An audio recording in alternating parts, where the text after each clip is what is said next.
In the 117th Congress, I reached across the aisle to work with the then ranking member, McHenry, and led years of negotiations with Treasury, the Federal Reserve, and other stakeholders to establish the first of its kind bipartisan stablecoin legislation.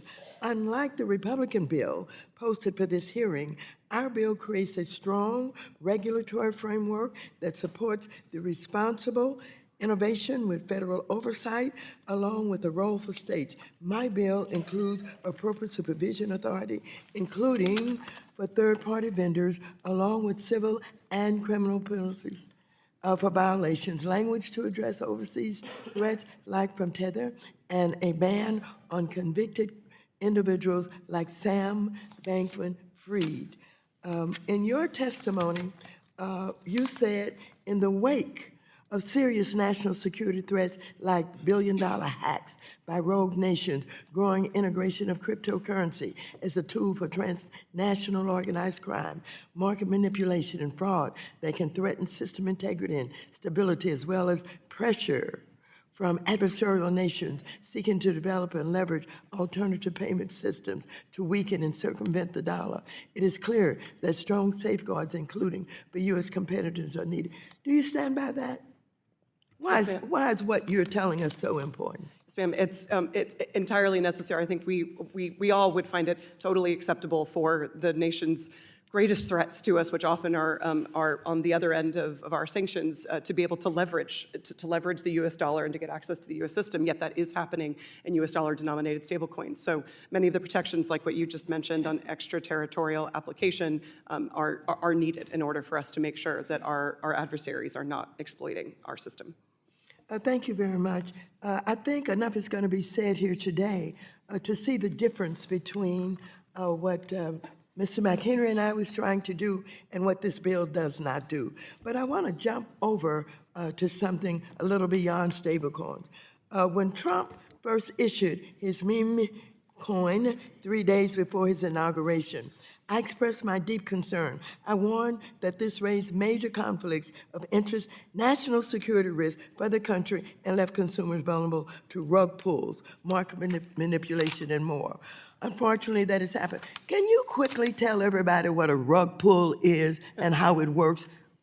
Sure.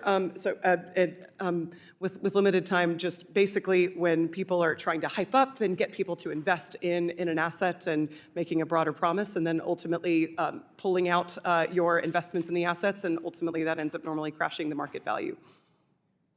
Well, I expressed my deep concern, and I warned that this raised major conflicts of interest, national security risks for the country, and left consumers vulnerable to these rug pulls, market manipulation, and more. Unfortunately, that's just what happened. President Trump's insiders reportedly earned a staggering $350 million from sales and fees in the 3 weeks after his meme coin was launched. While Trump ran away with his money, reports show that a far larger number of investors lost more than $2 billion after the meme coin crashed. Meanwhile, a Republican-led SEC has conveniently stated that meme coins are not subject to their regulatory oversight. And so, with that, I just want to just say to this committee and to everybody else, whenever you see this side and that side get together to work on something, that's significant and that's important.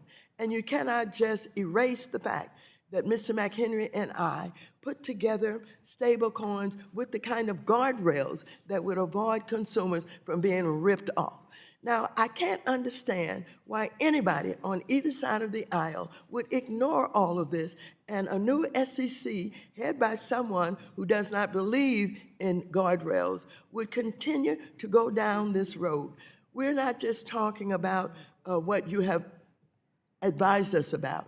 We're talking about the way that these meme coins are put together and the rug pulls, and those insiders who know what they're doing invest all of that money up front, and then after it grows, they pull it out, and the stupid people who thought they were investing in something lose everything. Why don't everybody just understand that?